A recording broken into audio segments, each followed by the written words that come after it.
यही वजह थी कि अल्लाह के नबी सल्लल्लाहु अलैहि वसल्लम ने जन्नत में जाने वाले लोगों की जब एक लिस्ट तैयार की तो उन नौजवानों को नहीं भूला। फरमाया, आए नौजवानों, तुम मुझे दो चीजों की जमानत दो, तुम मुझे दो चीजों की जमानत दो, मैं तुम्हें जन्नत की जमानत देता हूं। मैं यज़मल्ली, कौन है जो मुझे दो चीजों की जमानत देता है? तुम मुझे दो चीजों की गारंटी दो, मैं तुम्हें जन्नत की गारंटी देता हूं। सहाबा ने पूछा, अल्लाह के नबी वो दो चीजें क्या हैं? आपने फरमाया, अल फमु वल फर्ज, एक मुंह, एक जबान और दूसरी शर्मगाह यानी जिनाकारी। तुम मुझे इन दो चीजों की जमानत दे दो कि मैं जबान से जो भी बोलूंगा सच बोलूंगा, कभी झूठ नहीं बोलूंगा, कभी किसी की गीबत नहीं करूंगा, कभी किसी की बुराई नहीं करूंगा, कभी किसी की चुगली नहीं करूंगा, कभी किसी को तकलीफ नहीं पहुंचाऊंगा। और दूसरी इस बात की गारंटी दे दो कि मैं किसी की माँ बहन बेटी पर गलत नजर नहीं डालूंगा और उसको कभी गलत नजर से नहीं देखूंगा, जिना नहीं करूंगा। तुम अपनी इन दो चीजों की जमानत दे दो, जो मुझे इन दो चीजों की जमानत देगा मैं उसको जन्नत की जमानत देता हूं, यानी वो मेरे साथ जन्नत के अंदर जाएगा। जबान की वजह से अक्सर लोग जहन्नम में जाते हैं और दूसरी शर्मगाह जिनाकारी की वजह से जहन्नम का शिकार होते हैं लोग। तो मेरे प्यारे साथियों, अल्लाह के रसूल बहुत कम बोला करते थे और कम बोलने का हुक्म भी दिया करते थे कि लोगों जरूरत के तहत बस बोलो, ज्यादा मत बोलो। बहुभाषिता, मुस्तकबिल की बातें बताएंगे, इसमें कोई शक नहीं कि अल्लाह के नबी ने भविष्य की बहुत सी बातें बताई, मुस्तकबिल की बहुत सी बातें बताई। कुर्बे क़यामत ऐसा होगा, ऐसा होगा, ऐसा होगा, लेकिन आपने अपनी तरफ से कुछ नहीं बताया। मा यंतिक़ु अनिल हवा इन हुवा इल्ला वह्युन यूहा, मेरे नबी अपनी तरफ से कुछ नहीं बोलते, वो जो कुछ भी बोलते हैं अल्लाह रब्बुल आलमीन की तरफ से वही के आ जाने के बाद। लेकिन मुस्तकबिल की बातें बताई, ये बात ठीक है नहीं? देखिए, अल्लाह के नबी ने 1400 साल पहले फ्यूचर की ये बात बताई थी जो आज हर्फ बहर्फ साबित हो रही है। निसाउन कासियातुन आरियातुन मुमीलातुन व माइलात। एक ऐसा जमाना आ जाएगा, एक ऐसा जमाना आ जाएगा कि तुम देखोगे लोगों को, तुम देखोगे औरतों को, तुम देखोगे लेडीज को, तुम देखोगे ख्वातीन को, तुम औरतों को देखोगे कासियात, देखने में तो वो कपड़े पहने हुए दिखाई देंगी, बज़ाहिर तो उनके जिस्म पर कपड़ा होगा। आरियात, लेकिन हकीकत में वो बरहना होंगी, हकीकत में वो नंगी होंगी। कपड़ा तो पहनेंगी लेकिन कपड़ा पहनने के बावजूद वो नंगी होंगी, वो बरहना होंगी। आज उनके कपड़े देख लो, छोड़िए शादियों का हाल, जलसे में आने वालियों को देख लो। ईद और बकरीद के दिन औरतों के पहनावे देख लो और अपनी जवान बच्चियों को देख लो जिनकी उम्र 10 साल से बड़ी है। याद रखिएगा, 10 साल से बड़ी लड़की के ऊपर पर्दा फर्ज हो जाता है। 10 साल से बड़ी लड़की का फिर सर का एक बाल भी किसी गैर मर्द को नहीं दिखना चाहिए। हमारी नजरों में बहुत मामूली बात है, छोटी है। अल्लाह के रसूल ने फरमाया था, जब तुम्हारा बेटा 7 साल का हो तो उसको नमाज का हुक्म दो और 10 साल का हो तो नमाज के लिए ज़बरदस्ती करो, ना पढ़े तो उसको मारो पीटो। 10 साल के बाद कुरान और हदीस के सारे अहकाम नाफिज हो जाते हैं। आजकल 10-11 साल की लड़कियां बालिग हो रही हैं। टीवियों पर सीरियल ऐसे आ रहे हैं, मोबाइलों में ऐसी ऐसी वाहियात चीज़ें यूट्यूब वगैरह पर, फेसबुक पर आ रही हैं कि इनको देखकर हमारी लड़कियां जो कभी 16-17 साल में बालिग होती थीं, आज 11-12 साल की उम्र में बालिग होने लगी हैं। उरियानियत फैल चुकी है, शर्म हया ताक पर रखी जा चुकी है। वरना तसव्वुर कीजिए, एक कपड़ा जो जिस्म से चिपका हो, आपके पैरों से चिपका हुआ हो और वो कपड़ा आपके घुटने और रान से होते हुए आपकी कमर तक आए, जिसको आप लेगी कहें, और इसके ऊपर एक कुर्ती पहन ली जाए और इस तरीके से मार्केट में बाजार में शॉपिंग की जाए, ऐसी औरत को आपकी नजर में फैशन परस्त कहा जा सकता है, लेकिन मोहम्मदुर रसूलुल्लाह की नजर में ये लड़की, ये औरत नंगी है, नंगी है, नंगी है। ये कपड़े है भैया, जिसको जाना हो जल्दी जाओ यहां से, और जिसको उठना हो अभी उठ जाओ। ड्रामा करके रख लिया है। और भी अभी जिसको जाना हो चले जाओ, बाद में मैं नहीं उठने दूंगा, चाहे पेशाब यही निकल जाए। जाइए अभी निकल जाइए जिसको जाना हो। आरियात हमारी नजरों में फैशन परस्त हैं, लेकिन अल्लाह के रसूल ने ऐसी औरतों को क्या कहा? नंगी। मैंने नहीं कहा, पूछो इन उलमा से आरियात का मतलब क्या होता है। कासियात कपड़े पहनेंगी, आरियात लेकिन नंगी होंगी। ऐसी औरतों के बारे में कहा है नंगी होंगी। ये हाफ आस्तीनों के कपड़े यहां चल रही है, ये खुला हुआ है। साड़ियां चल रही तो ऐसी कि यहां तक का ब्लाउज पहने हुए हैं, ये खुला है, पेट खुला हुआ है।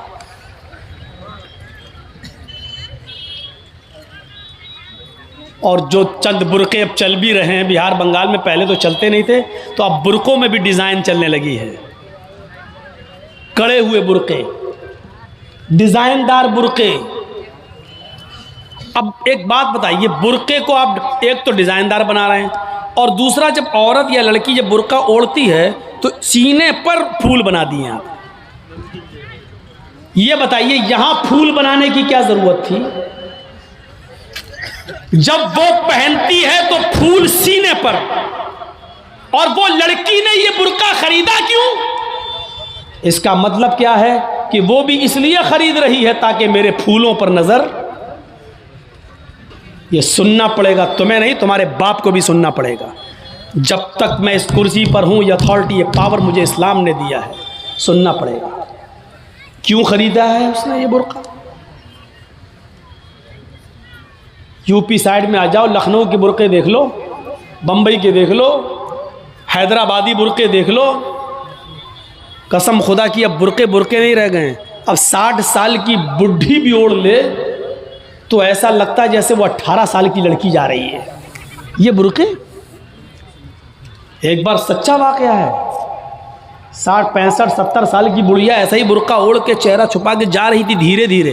भाई बुढ़ी थी वो, धीरे धीरे चल रही थी, तो एक लड़का उसका पीछा करने लगा। 20-22 साल का लड़का उस बुढ़ी का पीछा करने लगा, क्योंकि जो सोचने लगा बुर्का इतना खूबसूरत है तो बुरके के अंदर कितना खूबसूरत माल होगा, बुरके वाली कैसी होगी। उसका पीछा करने लगा। बुढ़िया धीरे धीरे चल रही, लड़का समझ रहा मुझे लिफ्ट दे रही, मेरी वजह से धीरे धीरे चल रही, जबकि वो अपनी कमजोरी की वजह से धीरे धीरे चल रही। बुढ़िया समझ गई कि लड़का मेरा पीछा कर रहा है, तो थोड़ी दूर चलने के बाद उसने अपना नकाब खोला और अपनी तुतलाती जबान में बोली, बेटा। लड़के का तो मूड खराब हो गया, कमबख्त मेरा तो मामला ही गड़बड़ हो गया। बेटा तू मेरा पीछा क्यों कर रहा है? मैं तो तेरी अम्मा की उम्र की हूं। लड़के को भी गुस्सा आ गया, कहती बात मैं अपने लिए नहीं अपने अब्बा के लिए ढूंढ रहा हूं।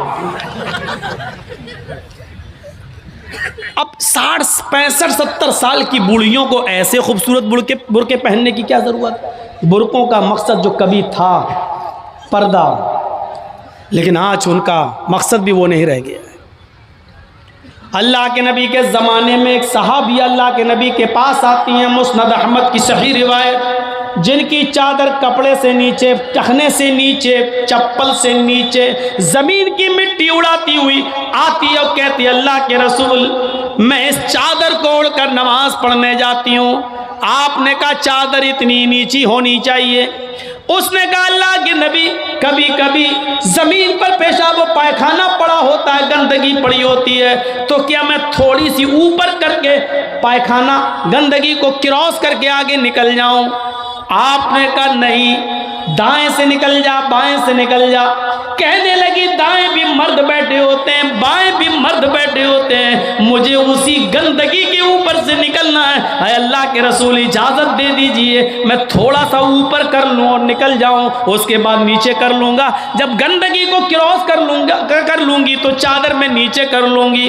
अल्लाह के नबी कहते हैं अगर मर्द दाएं बैठे हैं, बाएं बैठे हैं, तो तू उसी गंदगी के ऊपर से निकल जा।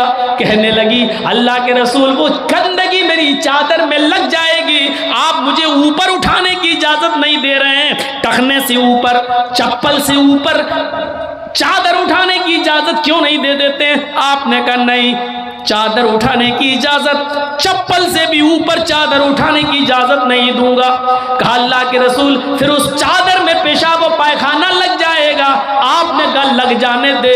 कहने लगी है अल्लाह के रसूल उसी चादर को तो ओढ़कर मैं नमाज पढ़ती हूँ मस्जिद में। जब ऊपर औरतों का अलग इंतजाम होता है या पर्दे में औरतों का इंतजाम होता है, तो मैं इसी चादर को ओढ़े ओढ़े नमाज पढ़ती हूँ। आपने कहा उसी चादर को ओढ़ कर नमाज पढ़ ले। कहने लगी उसमें पेशाब और पायखाना लग जाएगा, क्या उसी और चादर को ओढ़ कर नमाज पढ़ लूं? आपने फरमाया हाँ, आए औरत, जब पेशाब और पायखाना तेरी चादर में लगेगा, जब तू आगे बढ़ेगी तो तेरी चादर जमीन पर पड़ी हुई मिट्टी से रगड़ खाएगी, क्योंकि तेरी चादर नीचे है। जब पेशाब और पायखाना उसमें भर जाएगा, जब तू आगे बढ़ेगी तो जमीन पर पड़ी हुई मिट्टी पर तेरी चादर रगड़ खाएगी, और जमीन पर पड़ी हुई मिट्टी से रगड़ने की वजह से जमीन की पाक मिट्टी तेरी चादर को पाक कर देगी। लेकिन तुझे चादर उठाने की इजाजत नहीं, उसी चादर में तू नमाज पढ़ ले। गंदगी लगती है तो लग जाने दे, आगे बढ़ेगी तो जमीन पर पड़ी हुई पाक मिट्टी तेरी चादर को पाक कर देगी। मेरे भाइयों, पेशाब और पायखाना देखकर भी अल्लाह के रसूल ने औरत को चादर उठाने की इजाजत नहीं दी। मेरी बहनों, तुम्हारे दिल कैसे गवारा कर लेते हैं? जलसों में भी चूड़ियां खरीदने के लिए, बैलून खरीदने के लिए, जलेबियां खरीदने के लिए तुम किस तरीके से लेडीज पिंडाल से निकलकर तुम बाजारों में घूम लेती हो? शर्म आनी चाहिए। तुम्हारे कलेजे और तुम्हारे दिल कैसे गवारा कर लेते हैं कि लड़के और लड़कियां एक जगह शॉपिंग करें, दुकानदारी करें, खरीदारी करें? ये तुम्हारे कलेजे, तुम्हारे ज़मीर कैसे गवारा कर लेते हैं? जबकि अल्लाह के नबी फरमाते हैं ला यखलुअन्न रजुलुन बिमरातिन इल्ला कान सालिसुहुम शैतान। कोई मर्द किसी औरत से तन्हाई में न मिले, कोई मर्द किसी औरत से अकेले में न मिले कि उसमें तीसरा शैतान होता है, उसमें तीसरा बहकाने वाला शैतान होता है। मेरे भाइयों, इस्लाम का कानून यही है, इस्लाम का निजाम यही है। एक औरत, उसका शौहर मर चुका है, औरत के पास बहुत ज्यादा पैसा है, वो हज करना जाना चाहती है, शौहर इंतकाल कर गया, अब औरत अकेले हज करने नहीं जा सकती है, जबकि मुस्तती है, साहिब इस्तिताअत है, हज करने जाना चाहती है, अच्छा काम करने जाना चाहती है। इस्लाम कहता है कि तेरा शौहर नहीं है तो भाई के साथ जा, भाई नहीं है तो बाप के साथ जा, बाप नहीं है तो बेटे के साथ जा, लेकिन किसी महरम का होना जरूरी है, उसके साथ जा। चीख कर औरत कहती है कोई नहीं है, मेरे पास दौलत है। अल्लाह के नबी कहते हैं फिर दौलत संभाल कर अपने पास रख। अगर तेरा भाई नहीं है, बेटा नहीं है, शौहर नहीं है, बाप नहीं है, कोई महरम नहीं है, तो तू अकेले हज करने नहीं जा सकती है। नहीं, अय अल्लाह के नबी, मेरा पड़ोस में बड़ा अच्छा नेक हाजी नमाजी नेक आदमी रहता है, मैं इसको भाई बना लेती हूँ, चली जाऊं। फरमाया नहीं नहीं, मुंह भोले भाई को भाई बनाकर उसके साथ तुम हज करने नहीं जा सकती हो, इसलिए कि अपने मुंह से किसी को भाई बोलने से वो तुम्हारा सगा भाई नहीं हो जाएगा, अपने मुंह से किसी को बेटा बोल देने से वो बेटा नहीं हो जाएगा।